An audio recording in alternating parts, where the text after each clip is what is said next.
اتنی بڑی میرے رب کی جنت کیوں اسی تنگ کر چھڑی سر ازاں ہی جاؤنا اور کسے جانا ہی کوئی نہیں۔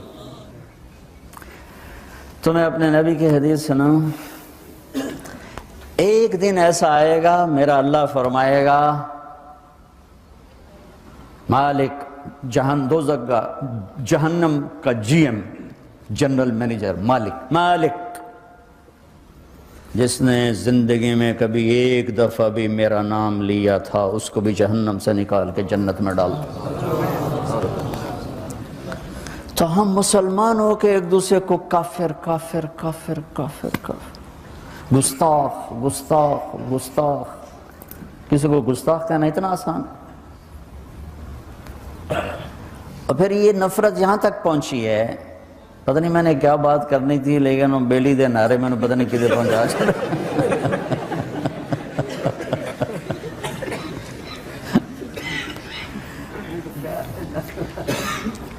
کہ حرم شریف میں نماز نہیں پڑھتے امام کے پیچھے، کہ جنہاں دے پیچھے نماز ہوندی نہیں، یہ وابی ہیں۔ یہ دین مدینے سے آیا تھا یا ملتان سے آیا تھا؟ مکے سے آیا تھا یا لاہور سے آیا تھا؟ کیا ظلم و ستم ہے، وہ کس قدر جاہل۔ میں نے خود اپنے کانوں سے ایک کلپ سنا کہ مسجد نبوی کے امام کے پیچھے نماز نہیں ہوتی، یہ گستاخ رسول ہے۔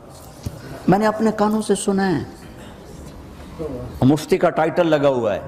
واقعی ہم ان کے پیچھے نماز نہیں پڑھتے، یہ میں نے کہا کہ واقعی آپ نے سچ کہا، ہم ان کے پیچھے نماز نہیں پڑھتے کیونکہ ساری دنیا پیچھے پڑتی ہے۔ میں نے کہا صرف ایک بات بتا دیں، صرف ایک بات، ساری دنیا کو یہ نہیں پتا کہ اس کنویں میں گدھا مرا پڑا ہے اور کئی مہینوں کا ہے اور 2 کتے بھی ہیں اس میں، وہ ڈول نکالتے ہوئے پیتے جاتے ہیں۔ آپ نے خود دیکھا ہے اس میں 1 گدھا اور 3 کتے مرے پڑے ہیں، تو آپ پیئیں گے؟ نہیں۔ میں نے کہا ہم اس لیے نماز نہیں پڑھتے کہ ان کے اندر غلاظت ہے۔ میں جاتا ہوں، حضرات لوگ سنتیں پڑھتے ہیں، وقت سے پہلے میں سنتیں پڑھ لیتا ہوں، وقت سے پہلے فرض بھی پڑھ لیتا ہوں، ان کے ساتھ ویسے ہی کھڑا ہو جاتا ہوں۔ مکہ معظمہ میں گیا جب حج کے سلسلے میں، عمرہ کے سلسلے میں، تو میں اپنی جماعت الگ کرتا تھا۔ ایک صاحب کہنے لگے آپ جماعت الگ کیوں کر رہے ہیں؟ میں کہا میں یہاں حج کرنے آیا ہوں، نماز خراب کرنے نہیں، یہاں برباد کرنے نہیں آئے۔ یہ جو تم کہتے 50,000 کا ثواب ہے، 50,000 کا ثواب ہے، ابے امام نہیں دیکھے گا۔ تو میرا رب اتنا کمزور ہو گیا کہ اپنے حبیب کے مصلی پر اسی کے گستاخ کو کھڑا کر دیا۔ اپنے گھر میں حرم بیت اللہ جہاں ایک نماز 1 لاکھ کے برابر، وہاں ایسے آدمی کو کھڑا کر دیا جو اللہ کے رسول کا گستاخ ہے۔ نہیں بھائیو، یہ ان بھائیوں کو کسی نے گمراہ کر دیا ہے، کسی نے بھٹکا دیا ہے۔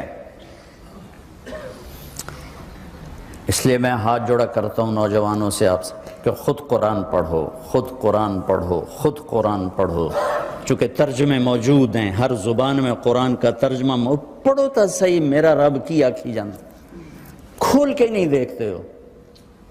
اپنے نبی کی زندگی پڑھو، اپنے نبی کی سیرت پڑھو، اپنے نبی کی حدیث پڑھو، تمہیں خود پتہ چلے گا کہ وہ ہستی کیا فرما رہے ہیں۔ پھر تم بیٹھنے والے کو پکڑ سکتے ہو، جناب ہے کی بولی جان دے ہو، اب آپ کو پتہ ہی کوئی نہیں وہ کیا کہہ رہا ہے، کہاں سے کہہ رہا ہے۔ بھائیو، امت بن کے چلو، محبت سے چلو، دل کو شادہ رکھو۔ میرا رب، جس رب سے معاملہ ہے نا، بڑا کریم، بہت مہربان۔